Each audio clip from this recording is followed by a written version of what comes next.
Greetings and welcome to Crowned Awakening, where we remember, we return, and we rise.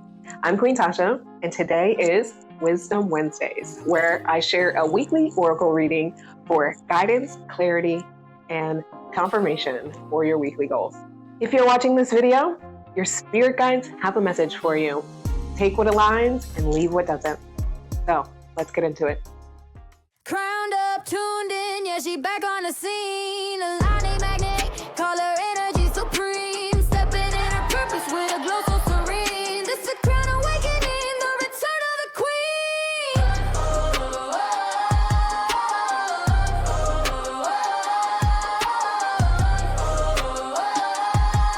This is crown awakening, the return of the queen. All right, let's get into it. Before we start, gonna clear out the spaces of Palo Santo. I hope everybody's week has been good so far, and that last week was good as well. Just double check sound. Okay.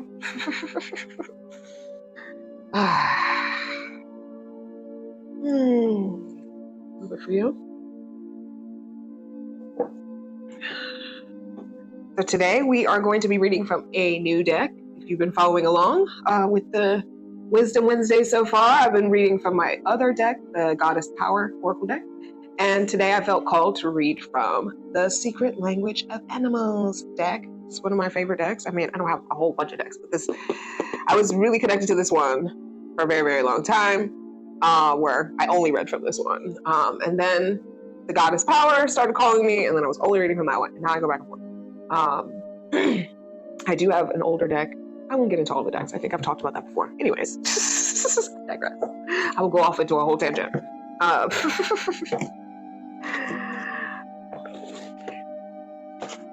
yeah, I felt called to read from this one today. So I want to share with you this one.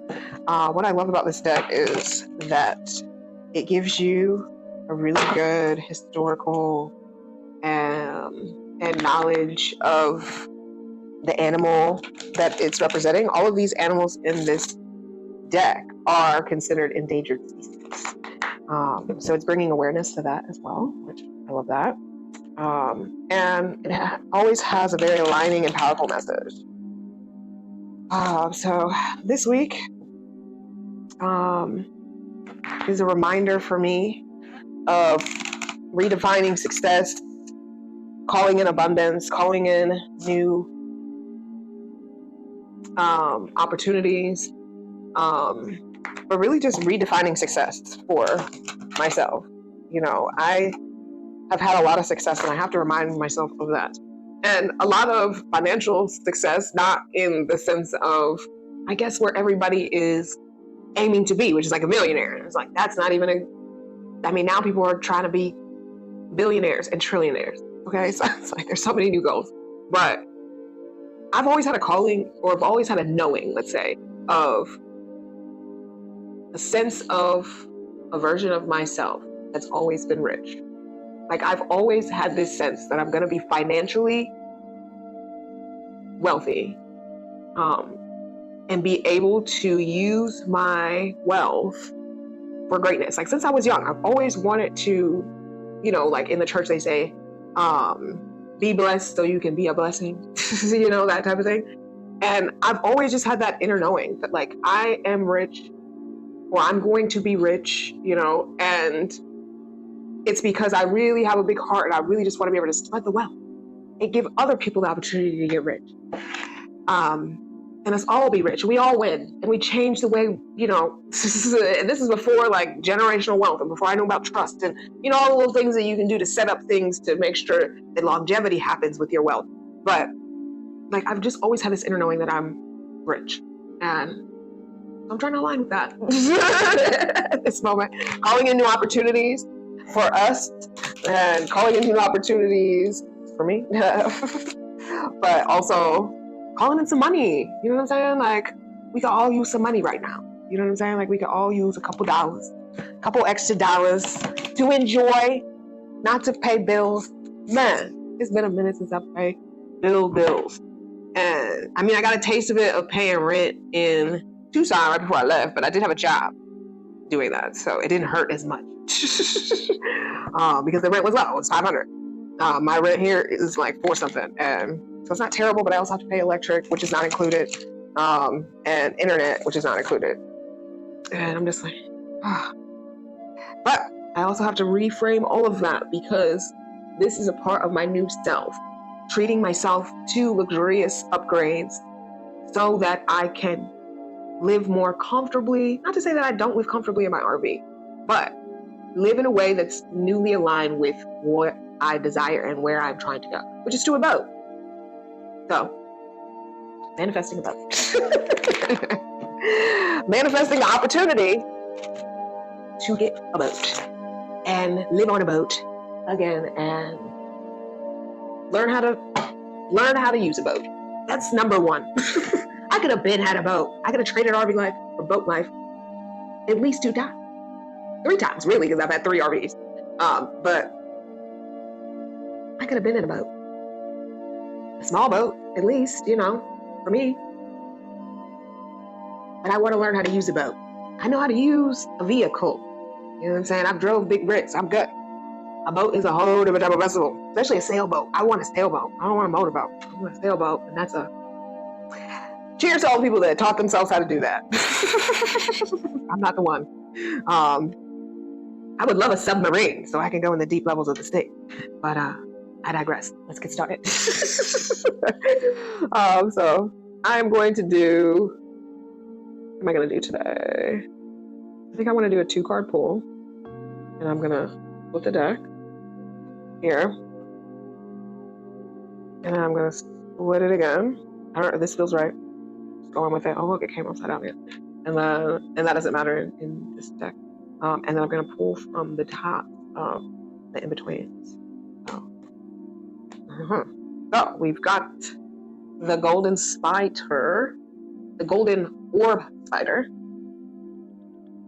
I have a friend who loves spiders and spiderness. This one is messenger, balance, awareness, and design. And then we have the tree frog. I don't know why I made that noise. Which is soul song, meditation, creation, rebirth. Beautiful. All right, let's see what they have to tune. That's it. 32.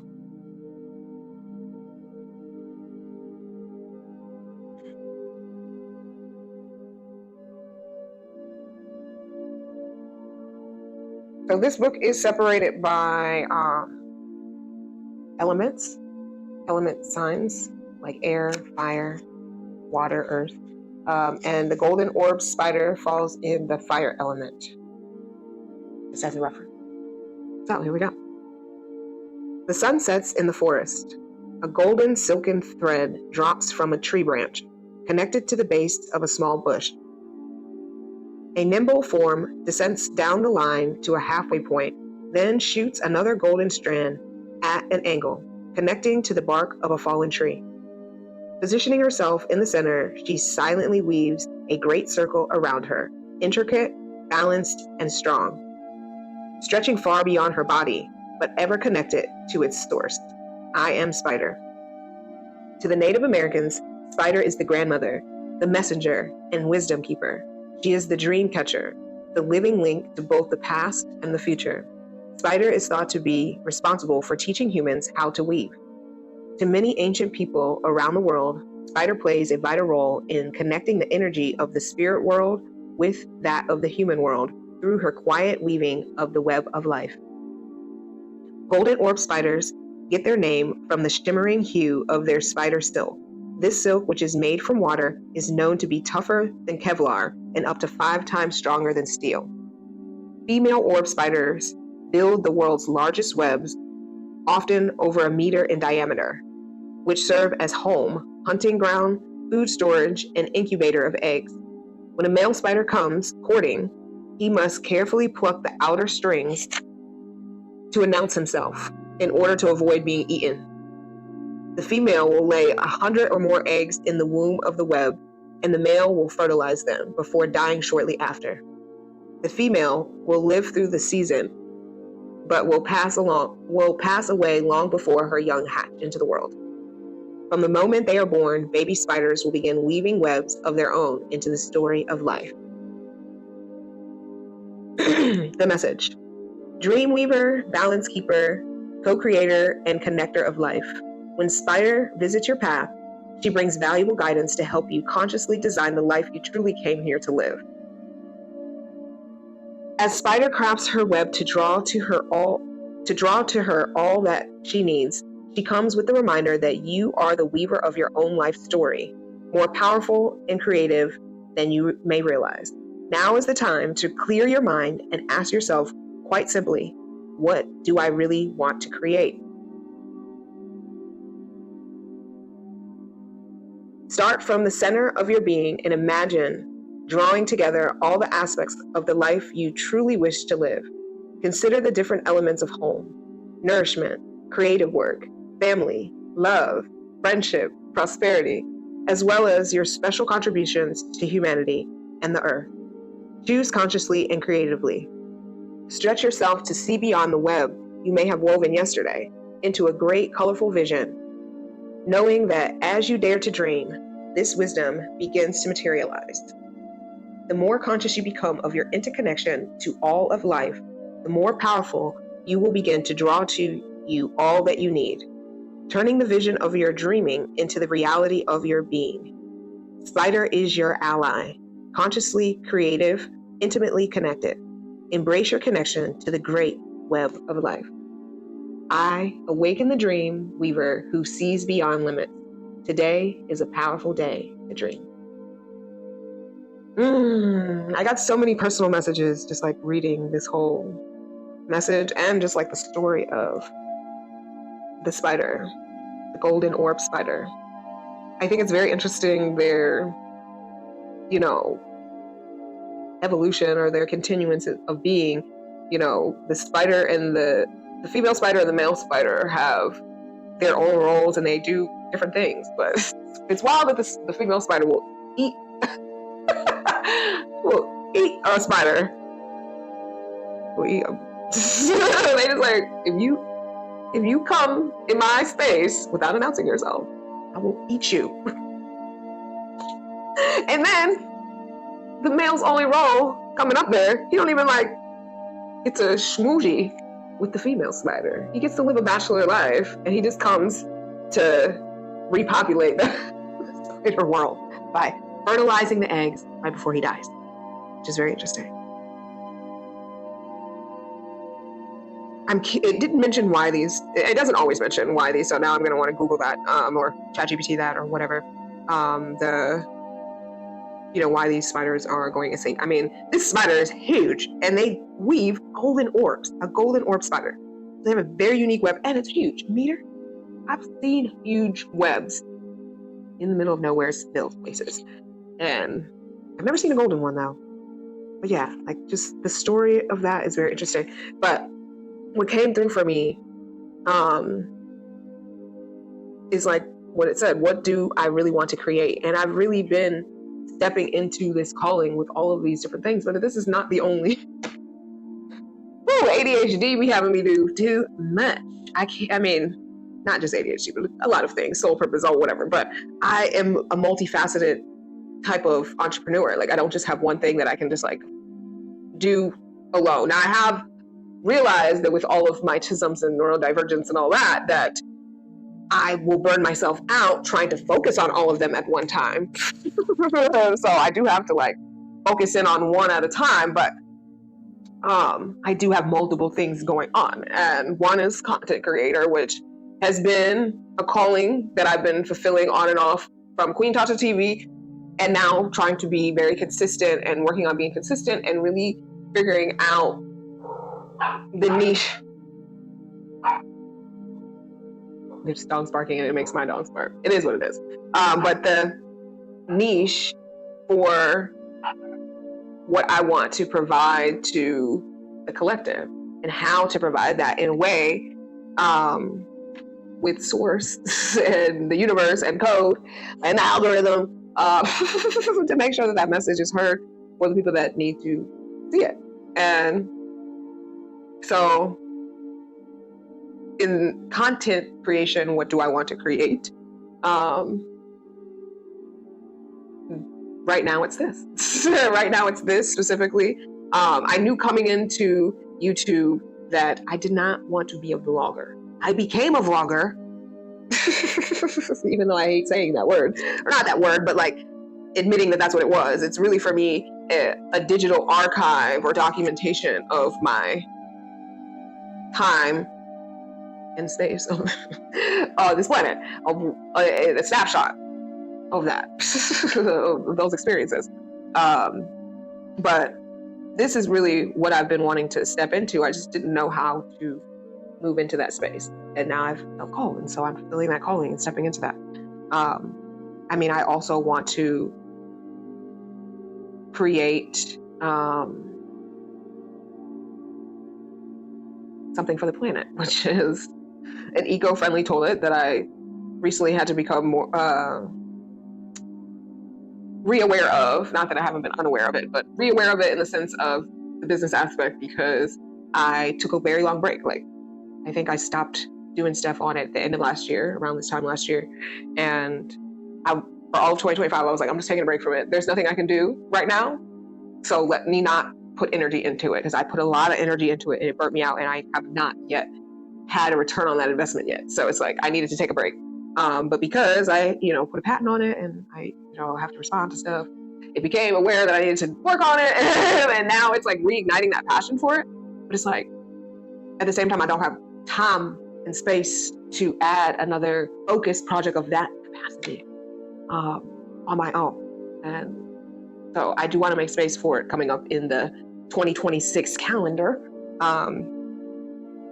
year. But I said calendar year because, I mean, as much as I don't agree with the Gregorian calendar, I have no other choice but to go along with it.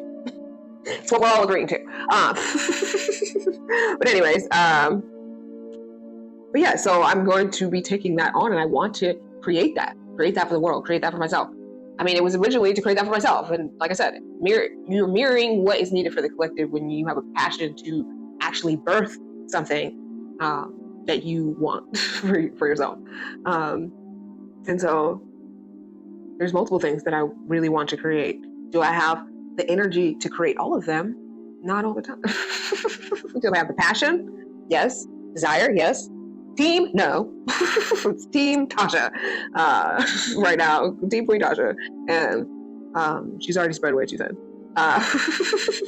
So I'm figuring out a way to ease that back in slowly, mainly attracting another co-creator in that business, another business partner, to help with the loads of things that I don't really want to be in charge of. I have to be as a CEO, but I don't want to have full responsibility of it without help. And I need other expertise and things. So I'm calling all of those things in. But also what came to me as far as when it says, knowing that as you dare to dream, this vision begins to materialize. And also what I want to create and do on this channel is my vision journal experience and journey, and like showing you, mine and how they've worked for me and what has materialized in these different journals and how I use them, and then doing a little arts and craftsy type thing. I mean, it's less arts and craftsy now than it was when I first started. More digital graphic design than it is anything else. But it is very intentional because it does start off with, meditation and journaling. A lot of it's just journaling first and then setting my intentions through journaling, all out, and planning and mapping, and, not just like writing everything, but like journaling. I mean, writing my intentions and then mapping out what it is that I want. And then finding on the interwebs what matches that visually, and then putting that into a digital scrapbook type thing. And recently, the last time I printed it out into its actual own spiraled book. And before I printed it out in the pages and then like glued it into a book that I already had. Like, I've done it several different ways. It's evolved. So I want to share that on this channel because that's definitely an embodiment practice that I want to share with the collective. I mean, most people are familiar with vision boards, getting a big poster board and printing out stuff and doing the arts and craftsy type way, which that's still a valuable way. I just don't think it's as intentional as the way that I use the vision journal. And it's called a vision journal. We don't write in it. To me, it's more like, what was that show? It's a like Book of Spells. What is it? The Book of Shadows from, I can't think of the witchy show right now with the name. I want to say The Craft, but that's the movie, and that's not what they had. Charmed. They had a Book of Shadows. Not really sure why it was all shadows, because there was definitely spells in there that were light, but they definitely had a lot of evil people. They tracked a lot of, oh, we ran into this dude, he wasn't so good, and they, but it's like, for me, mine is a book of light, because it's creating my life and documenting it in a way that I see it going, and then using that intentionally every day once it's made, to look at it as if it's like an album of things that have already happened. And there's a lot of mantras and affirmations, and I recently added like spells and things like that to my rituals and ceremony things to do it, because I was thinking of it like, oh, okay, a book of, like, if somebody was to pick this up, find this in my time capsule in the future, that they would look through and they would find valuable information on transformative life things. And it's, there's not, it can be, all of the stuff that is in my journals can be universal, but also it's directly rooted toward my intentions. So anyways, but yeah, what else came through? Embrace your connection to the great web of life. And for me, like, I think it's important for us to win individually, be wealthy individually, so that we can all collectively, like, if we individually win, we're going to want to, if you're the right, light, good person to get this type of thing, because there's balance, generally people want to be generous. There's benefit to being generous. Like, for me, it makes me feel good that if I'm taken care of, just like when other people are taken care of for themselves, they're able to give to me. And I want to be able to not return the favor because I feel like, oh, I need to pay you back, but because I want to return that energy, because there was so much gratitude attached to it. And it's not just individual people, like, oh, I want to help out my family, like, the collective, most of my missions that I have passions for are for the collective. And when you think like that, it's only inevitable that you should align with the energy of wealth and money, so that you can do that mission. You can live out that mission. But anyways, thank you, Golden Orb Spider, for that message today. Let's move on to the tree frog, which is under, I want to say that, where does it change? It's wood. It's under the wood element, which is like earth. Stop. And this one again was soul song, meditation, creation, and rebirth. The sun has set and the rain has stopped. Birds and trees have just gone to sleep. Quietly the chorus begins. First one, then many. Each sings its own note, unified as one song with the others. They hold the rhythm, guarding the waters and dreaming our world into being. Frogs begin their amazing journey as tiny eggs coated in jelly. Let me just make sure this. I don't know why this. Frog begins their amazing journey as tiny eggs coated in jelly, stuck to a leaf over water. As the jelly loosens, the egg trickles down into the water, where they will develop as tadpoles and then slowly metamorphosize into frogs. This 3-phase journey is honored by many cultures as a mirror of our own spiritual development and the path of birth and resurrection. Tree frogs take this journey one extra step by ascending from the water realm into the dew-lit trees above. Their round, disc-shaped toes are sticky, allowing them to climb and cling to branches. Their skin changes colors with the temperature, to help them blend into the shifting shades of the forest.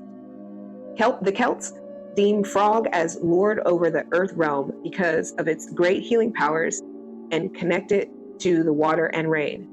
To both native tribes and scientists, Frog is seen as a great guardian of the freshwater realm because frogs live much of their lives in or near the lakes, rivers, and streams of their birth. They are living barometers of the health of our waterways. The message: breathe. Breathe deep and breathe again. Allowing your breath to find a steady rhythm and keep your focus there, right there on your breath. Close your eyes and bring your attention to the center of your being. Feel the rhythm of this breathing come from this place. Return to this place. Feel your origin in this place. Feel your future in this place. All begins in the center. Drawing in your breath through your nose allows yourself to begin to hum softly and rhythmically as you exhale. Releasing thoughts and feelings. Releasing pain and uncertainty. Humming as you breathe. Feel the rhythm building. Allow the humming to grow and allow your body to sway from side to side or forward to back. When you're ready, open your mouth and allow the humming breath to grow into another sound, whatever sound wants to come through. Stay in the rhythm. Sink into your seat. Sink into the earth. Call upon the ancestors whose feet have sung and danced in this soil. Call upon the wise ones whose face have been painted in this mud, whose bodies have been bathed in this water. In the rhythmic song of your breathing, allow yourself to begin dreaming of all that you wish to birth into the world. Frog brings you the gift of deep resonance and returning to the song of your soul. Time to awaken the sacred rhythm that calls your visions into being. There will be time for great inspired action, and the time may come very soon. But for this moment, Frog invites you to sit for a time in prayer and meditation and allow the energy of your deeper earth purpose to build inside. Allow yourself to see yourself from way above or from the future of your path. Looking back upon this moment as a turning point in your soul's journey in the world. Open to the song that is waiting within. Know that it is honored, welcomed, and needed here. Celebrated and joined by many.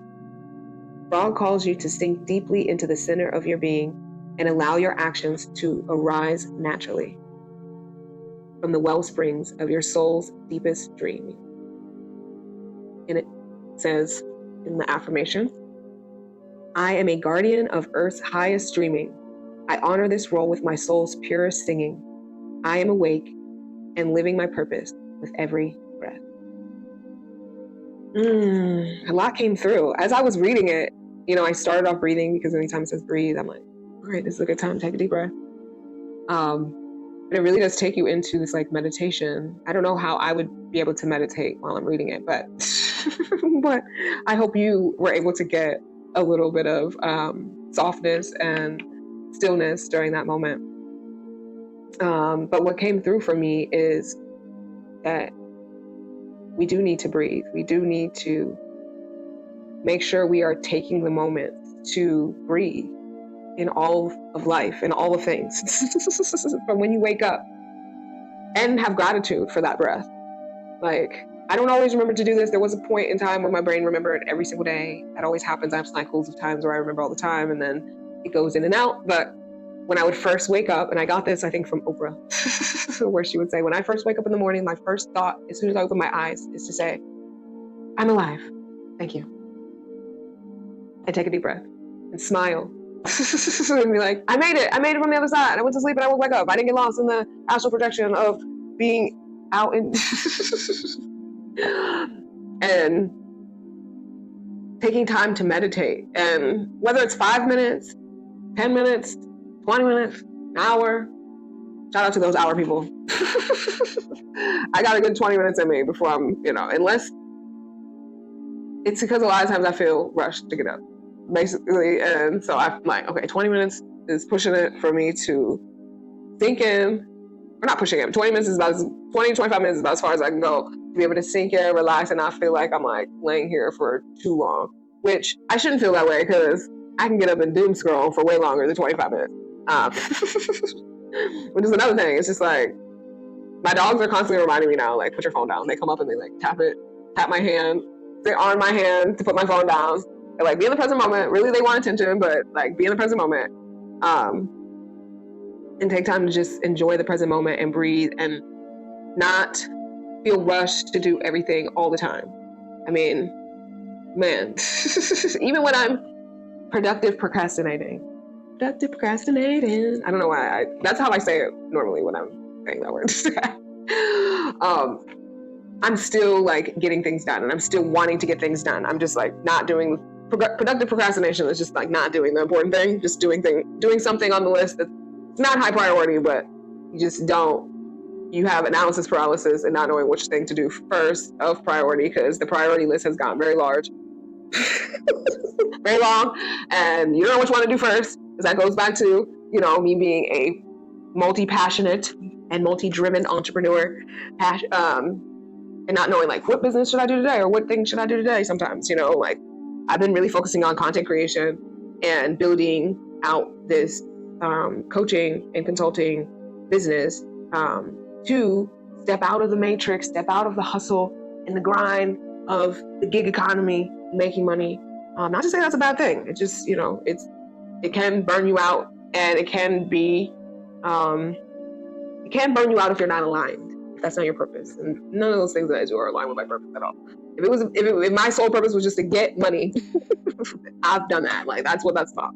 But I really want to also fuel my soul, fuel my purpose and ascension, and provide for the collective, and it not just be for myself. And in return of those efforts, in the energy, in the higher frequencies that I am aligning with this type of work, it will be reciprocated in the 3D or the 4D, or, you know, just in material money and wealth, because I am doing the work that I'm supposed to be doing.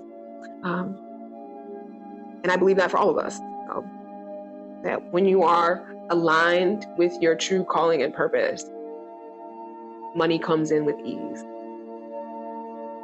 It can come in with ease in other ways too, but mainly with that. But my dogs are getting restless. I'm not sure why, but we're going to call it here. Thank you to the tree frog for that message. And I hope that you got something out of today's messages. But anyways.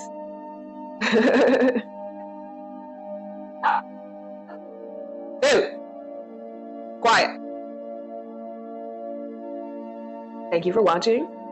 Stay royal, stay rising, and live fearlessly free. Well.